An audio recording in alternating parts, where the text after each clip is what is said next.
है ना, वो सुहृद है। आपके लिए जिसकी भावना अच्छी है वो आपका भला चाहता है, आपका बुरा नहीं चाहता, सुहृद है।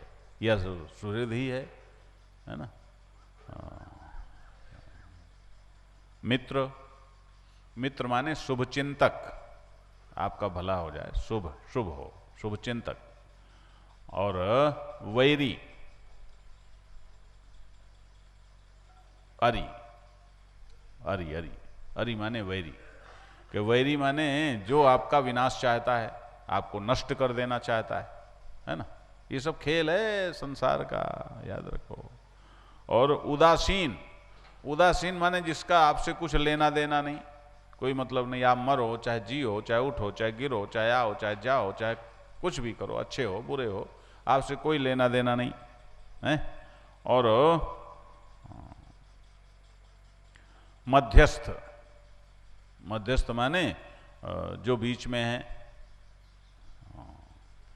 ये मध्यस्थ बड़ा विचित्र शब्द है कि हर जगह जो बीच में है, अच्छाई बुराई के बीच में है? कभी दुश्मन है, कभी मित्र है, चापलूस है, कभी यूं कहता है कभी वो कहता है, कभी अच्छा बोलता है कभी बुरा बोलता है। द्वेष्य, जो द्वेष रखता है। और बंधु, जो नारायण जिसने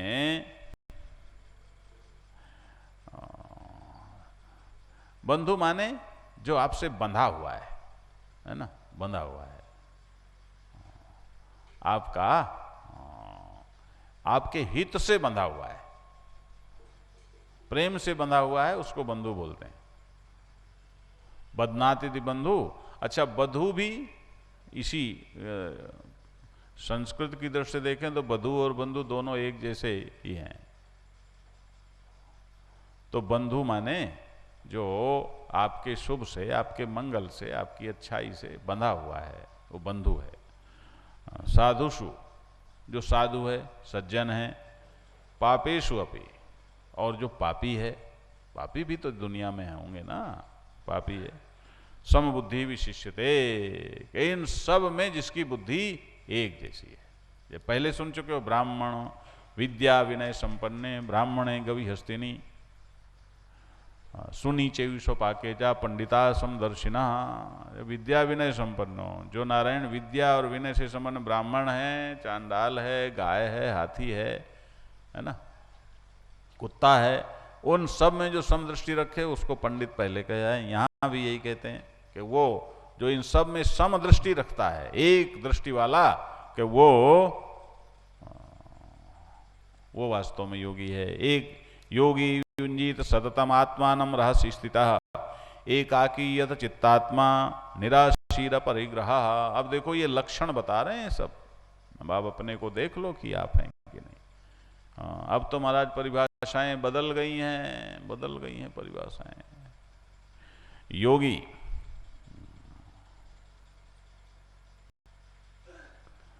योगी कौन? कि यत चित्तात्मा, यत चित्तात्मा, कि जिसने अपने चित्त को और अपने अंतःकरण को, यत यानी अपने कंट्रोल में रखा है, जिसके उसने संपादन कर लिया है अपने हिसाब से, जो उसको चला सकता है ना। निराशी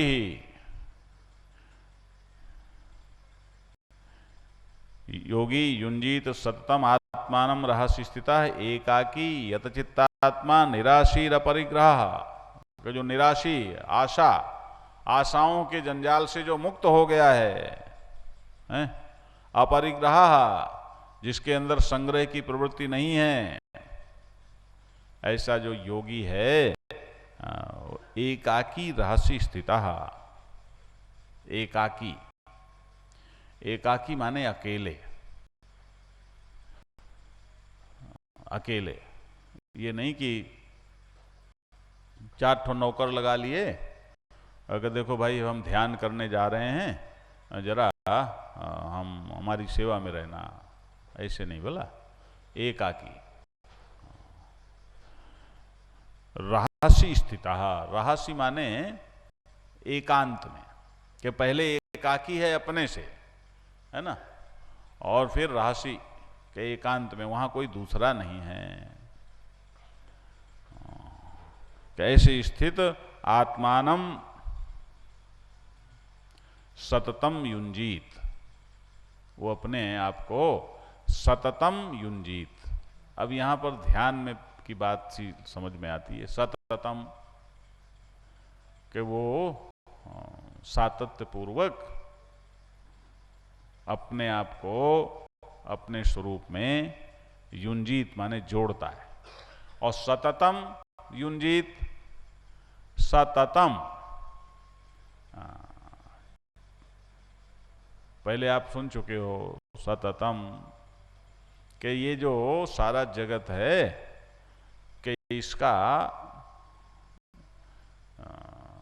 अधिष्ठान कौन है, कि इसका अधिष्ठान जिसमें ये जगत मालूम पड़ रहा है वो आत्मा ही है, ब्रह्म है, ईश्वर है, आत्मा है, कुछ भी कहो, कि वही इसमें ओतप्रोत है, वही समाया हुआ है।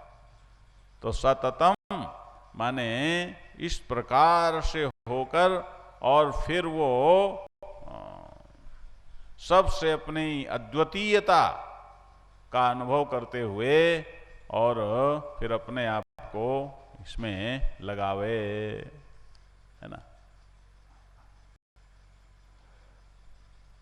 शुचौ देशे प्रतिष्ठाप्य स्थिरमासनम आत्मनः नातिच्छ्रितम नातिनीचम चैलाजिन कुशोत्तरम। फिर कैसे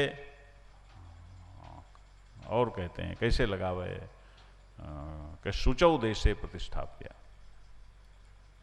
भाई आसन भी तो चाहिए, यदि लगाना है अपने से अपने आप को अपने में, तो जरा एकांत भी हो गया, एकाकी भी हो गया, तो फिर आसन होना चाहिए।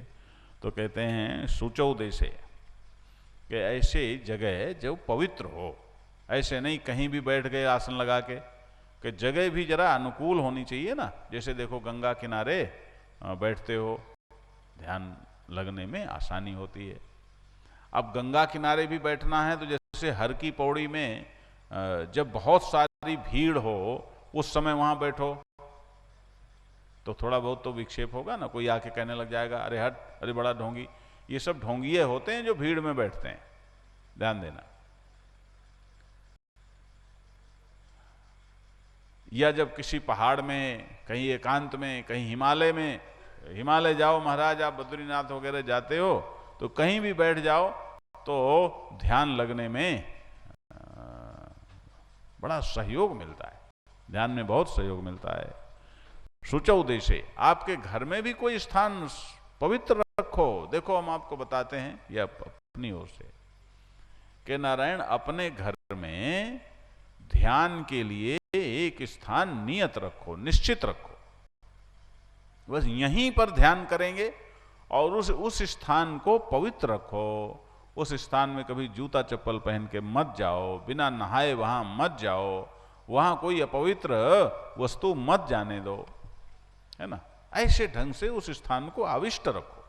देखो स्थान का भी अपना महत्व होता है। आपने सुना होगा राम कथा में, हम कथाओं की छोटी छोटी बातों पर ध्यान नहीं देते ना।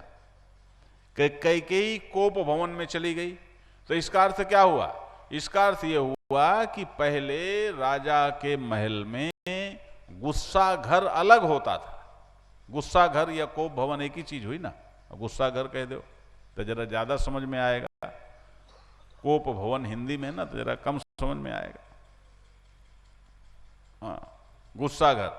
अब गुस्सा आ गई, देखो तुम्हें यदि क्रोध आ जाए, गुस्सा आ जाए तो समझ लो तुम अब एकदम बहुत खतरनाक आइटम हो गए। तुम अपने लिए, दूसरे के लिए, सबके लिए त्याज्य हो। ध्यान देना, तुम्हें अब तुम अपवित्र हो गए। तुम्हें उस समय तुम अछूत हो, तुम्हें छूना ठीक नहीं, तुम्हारे पास रहना ठीक नहीं। तुम्हारे अंदर से ऐसी तरंगे निकलेंगी महाराज तुम्हारी छाती भी जलेगी, तुम खुद भी अपने को जलाओगे, और उसके साथ साथ तुम्हारे अंदर से नकारात्मक तरंगे निकलेंगी। तुम्हारा जो ऑरा है वो एकदम नकारात्मक होगा। अब क्रोध पूर्वक तुम जहां बैठोगे वहां गंदा करोगे। गंदा करने का यही मतलब नहीं है कि तुम वहां कीचड़ फैला दोगे। गंदा करने का मतलब सूक्ष्म रूप से वहां की तरंगों को तुम नकारात्मक कर दोगे। ध्यान देना,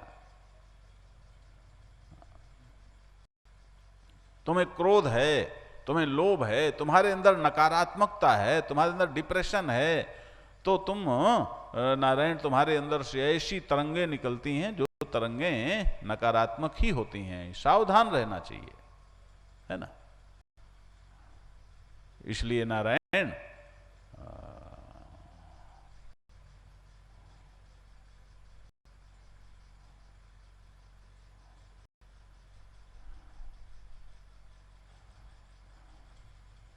तुम उस समय अपने को जरा अलग कर लो। ये विवेक, आप देखो, यदि तुम्हारे अंदर ये विवेक आ गया ना कि मैं जरा अलग हट के कहीं हो जाऊं सबको, तो समझ लो तुम्हारा क्रोध भी ठंडा होना शुरू हो गया। हाँ, जरा इसको, इसके मनोविज्ञान को समझो। आपको क्रोध आया तो क्रोध का मतलब क्या हुआ? जिस समय विवेक ठप हो गया, विश्लेषण समाप्त हो गया। अब यदि तुमने अपने घर में एक कोना अलग से रखा हुआ है कि भाई जिसको गुस्सा आवे यहां बैठ जाओ आके, पूरे घर में मत गुस्सा फैलाओ। अब बोलो, एक कमरा बना लो, यहां बैठ जाओ, जिस गुस्सा आए तो यहां बैठ जाओ, ये गुस्सा घर है। अब ये तुम्हारे अंदर इतना आ गया कि मुझे अब गुस्सा आ गया तो मुझे वहां जाना है, तो समझ लो कि तुम्हारे गुस्से में, क्रोध में विवेक की एक पतली सी रेखा खिंच गई, विवेक का मार्ग खुल गया, है ना। तो अपने लिए स्थान निश्चित, पवित्र स्थान रखो, जिसको तुम बाहर से भीतर से सूक्ष्म रूप से पवित्र रखो, गंदा ना होने पाए। वहां जब पॉजिटिव हो तभी वहां जाओ, नकारात्मक होने पर कभी मत जाओ। ये मंदिर हमने क्यों इजाद किए हैं? क्यों इजाद? ये पत्थर की मूर्तियां नहीं है। अब जिनके दिमाग में पत्थर भरा है उन्हें तो पत्थर ही की मूर्तियां दिखेंगी ना। अब क्या करें? ये पत्थर की मूर्तियां नहीं है भाई, ये हमारी भाव मूर्तियां हैं, हमारी भावना इनमें उल्लसित है। ये पत्थर नहीं है, ये हनुमान जी हैं। अच्छा, तो ये हनुमान जी कैसे हैं? कि हमारे दिल में जो हनुमान जी है ना, हमारे दिल वाले हनुमान जी हमको इनमें दिखते हैं। बात समझ में आई कि नहीं आई? अब हमारा दिल जड़ है कि चेतन है? कि वो तो चेतन है। अरे बाबा, तो वो चेतन है तो इसमें हमें वही दिखते हैं, वही दिखते हैं। हम अपने दिल वाले हनुमान जी को देखने के लिए जरा सामने हनुमान जी को प्रकट करके विग्रह स्थापित कर लेते हैं कि इनको देखने से हमें दिल वाले, हमारी आंख हमारे दिल में चली जाए। अब यदि ब्रह्म की बात करो, ईश्वर की बात करो, तो ये जो कहते हैं कि ये मूर्तियां पत्थर की हैं, इनसे जरा पूछो कि तुम्हारा जो ईश्वर तुम मानते हो वो कतरा है या व्यापक है? तो ईश्वर तो इनका व्यापक है, ध्यान देना, लेकिन मूर्ति माइनस है उससे। यदि उससे मूर्ति माइनस है तो तुम्हारा ईश्वर तो कट गया, फिर कहेगा व्यापक है। फिर कहां व्यापक है? फिर तुमने अपने ईश्वर को नारायण समाप्त कर लिया। ये ऐसा लोगों का, अब क्या बतावें महाराज। अरे भैया, सब मिल के रहो, समन्वित रहो। कोई मूर्ति पूजे तो उसे पूजने दो, हैं? कोई न पूजे तो उसे न पूजने दो। सच तो सबका एक ही है, और यदि समन्वय के सूत्र निकालोगे तो सब जगह निकल आवेंगे।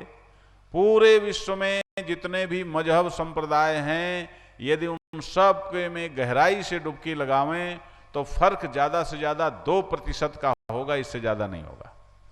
तो 2% के फर्क को लेकर झगड़ते रहते हैं, 98% जो सब में एक है उस एक को लेकर के मौज नहीं करते। बताओ कैसी बेवकूफी है, हैं? कैसी बेवकूफी है। तो नारायण अपने घर में एक एक देश, देश माने जगह, एक जगह पवित्र रखो। चैलाजिन कुशोत्तरम, कि क्या करो कि उसमें आसन जमाओ, कि पहले कुश का आसन लगाओ और फिर उसके ऊपर मृग चर्म रखो, फिर ऊपर वस्त्र रखो। अब तुम कहो कि अरे ऐसा कैसे, ये कुश भी, मृग चर्म भी, वस्त्र भी।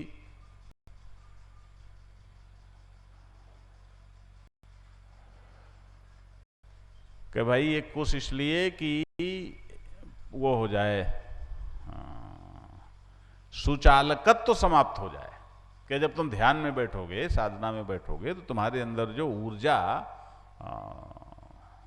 बहुगुणित होगी, उस ऊर्जा का क्षरण ना हो, इसके लिए नारायण नीचे कुश रखो। अच्छा, तो उसके ऊपर ये मृग चर्म क्यों? वो इसलिए कि उसका अपना महत्व है। हाँ, देखो मृग चर्म के अपने कई गुण होते हैं। उसमें बैठने वाला कितनी देर बैठे महाराज, देखो जो लोग मेडिकल साइंस में या आयुर्वेद में दखल रखते हैं उनको मालूम है कि बहुत देर बैठने वालों को ही बवासीर होता है। ध्यान देना, कब्ज हो, बहुत देर बैठने का हो तो फिर उनको ऐसा होता है। लेकिन यदि मृग चर्म पर कोई बैठे तो कितना बैठे, उसे कभी भी ऐसा नहीं होगा। एक बात। दूसरी बात, कहीं भी बैठ जाओ तो कोई दूसरा प्राणी आपको विक्षेप नहीं देगा, और भी कई बातें। लेकिन फिर भी एक बात आपको हम बता दें कि मृग चर्म ये नारायण, इसमें विधि शुद्धि केवल ध्यान आदि के लिए है, वस्तु शुद्धि इसमें नहीं है। ये वस्तु की दृष्टि से, मैटर की दृष्टि से शुद्ध नहीं माना जा सकता। इसलिए कभी मृग चर्म में बैठकर भोजन न करने लग जाना जिसके पास हो, चलो भोजन भी कर लें। फिर बात, कपड़ा डाल लिया, मृग चर्म नहीं है तो कंबल बिछा लो, कंबल के ऊपर कपड़ा डाल लो, हैं। नातिश्रितम, न तो बहुत ऊंचा हो और नाति नीचम, इतना नीचे, इतना ऊंचा भी ना हो कभी ध्यान में पता लगा लुढ़क ही गए, बैठे ध्यान करने को और खोपड़ी फाड़ के बैठ गए, अरे मैं ध्यान में बैठा था और ऐसा हो गया। और न बहुत नीचा हो, है ना। ऐसा आत्मनः आत्मानम स्थिरम प्रतिष्ठाप्य, इस तरह से अपने को जरा स्थिरता दे। तत्रैकाग्रम मनः कृत्वा यद चित्तेन्द्रिय क्रियः उपविश्यासने युञ्जात योगमात्म विशुद्धये। भगवान कहते हैं इस प्रकार से इस आसन में बैठ करके, उपविश्य माने बैठ करके, और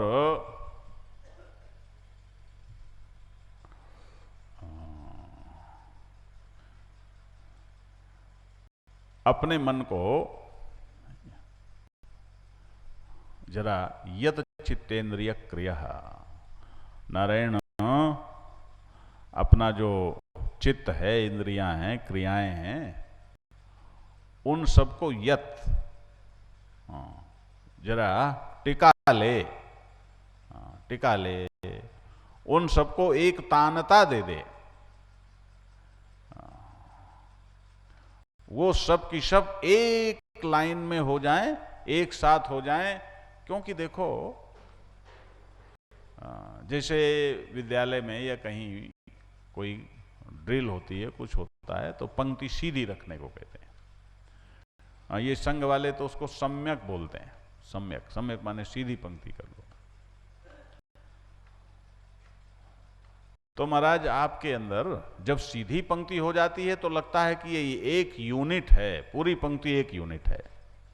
ऐसे ही आपके अंदर जो मन है, बुद्धि है, चित्त है, बुद्धि है, मन है, अहंकार है, इंद्रियां हैं, ये सारी मिलकर काम करती हैं। अब इनमें से यदि इंद्रिय इधर है, मन इधर है, बुद्धि इधर है, व्यष्टि चैतन्य इधर है, तो ये सब यदि तितर बितर हैं तो भूल जाओ कि कभी भी ध्यान के कक्षा में तुम्हारा प्रवेश हो सकता है। इसलिए इनको जरा एक लाइन में लगाना है। मनः एकाग्रम कृत्वा, और मन को एकाग्र कि मन को एक दिशा में। देखो मन की चंचलता ना, मन का स्वभाव आप सब अनुभव करते हो। अब मजे की बात यह भाई, हमारा तो अनुभव कुछ और कहता है। हमें तो ये लगता है कि मन इसलिए चंचल हो गया कि मन में भी जो जान है ना, जान माने मन में जो चेतना है। देखो हम जानबूझ के थोड़े सरल शब्दों का प्रयोग करने की कोशिश करते हैं ताकि सबको समझ में आए। तो मन में भी जो चेतना है, वो चेतना आत्म चैतन्य का ही प्रकाश मानना चाहिए। ऐसा नहीं है कि मन, ये तो प्राइमरी के विद्यार्थियों को बताते हैं कि मन जड़ है, जड़ है, जड़ है। अरे बाबा, मन जड़ है तो मन चेतन भी है। महसूस करते हो कि नहीं? तुम्हें मन जड़ लगता है कि चेतन लगता है? बोलो। अरे भैया, मन से हर बात महसूस करते हो, मन से हर चीज को समझते हो। बल्कि सच बात तो यह है कि ज्यादातर लोग जो अध्यात्म विद्या का साधन नहीं करते, अध्यात्म विद्या संपन्न नहीं होते, वो सारी जिंदगी मन के तल पर ही जी के चले जाते हैं। बड़े बड़े विद्वान, बड़े बड़े ऑफिसर, बड़े बड़े वरिष्ठ लोग, ये न समझ लेना संसार की सापेक्ष विद्याओं का संग्रह मन के द्वारा बखूबी हो सकता है, बहुत अच्छी तरह हो सकता है। और वही हो रहा है। ध्यान देना, मन बुद्धि का रूप ले लेता है, वो एक बात है। मन भी बना रहे, बुद्धि भी बनी रहे, ये एक बात है। मन ही बुद्धि जैसा लगने लगे, ये एक बात है। और मन का बुद्धि में पूर्ण रूपांतरण हो जाए, वो एक बात है। व्यष्टि चैतन्य वही है। ऐसा नहीं कि मन का कोठा अलग है, बुद्धि का कोठा अलग है, दृष्टा का कोठा अलग है, साक्षी का कोठा अलग है। वही व्यष्टि वही चैतन्य है जो व्यष्टित्व पूर्वक किसी भी विषय से जुड़कर मन होता है। वही व्यष्टि चैतन्य है। व्यष्टि चैतन्य माने इंडिविजुअल कॉन्शियसनेस। व्यष्टि चैतन्य माने तुम्हारा व्यक्तिगत, तुम्हारे अपने में जो तुम चेतना महसूस करते हो, वो है ना। शब्द यदि कठिन लगे तो मैं थोड़ा बता देता हूं। व्यष्टि माने जो अपने में, इंडिविजुअल, अपने में जो लगता है, वही जब विषय से जुड़ जाता है तो मन है। वही जब विषय से तटस्थ होकर के सत्योन्मुख हो जाए तो वही बुद्धि हो गई। ध्यान देना, अब विषय भी जुड़ा है, और इंडिविजुअलिटी भी है, व्यष्टित्व भी है, प्रत्यगत्व भी है कि मैं अलग अलग कतरा के, अपने देह का अभिमान भी है, कोई विषय भी है, मैं मेरा भी है। और उसके साथ नारायण बहुत गहराई से सोच रहे हैं, बहुत सब, तो मन ही है, वो बुद्धि नहीं है।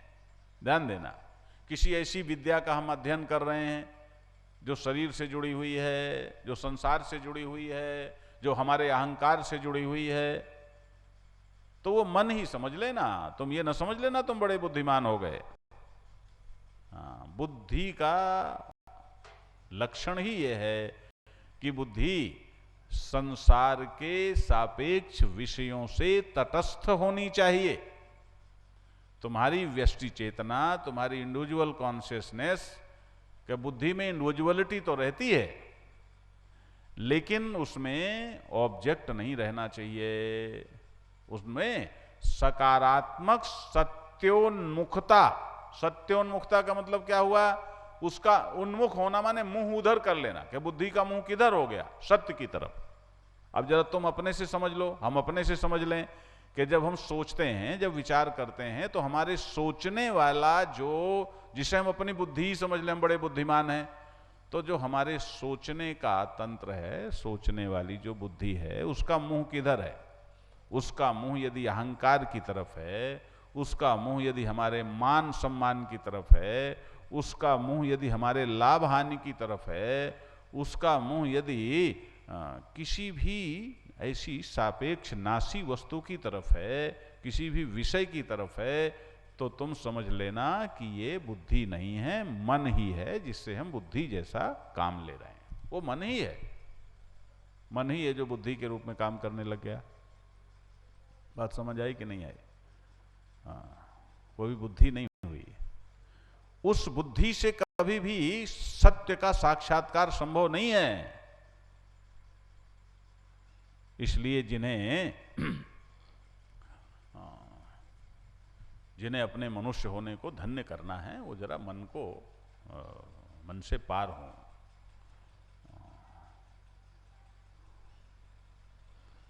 नारायण वो मन वाला ही है, वो बुद्धिमान नहीं है। वहां मन का ही आग्रह है। वो बुद्धि विवेकवती नहीं हो सकती, क्योंकि वो बुद्धि ही है जो विवेकवती होती है। फिर वही है जो प्रज्ञा होती है, वही है। ध्यान देना। तो नारायण, मन को फिर क्या करना पड़ता है कि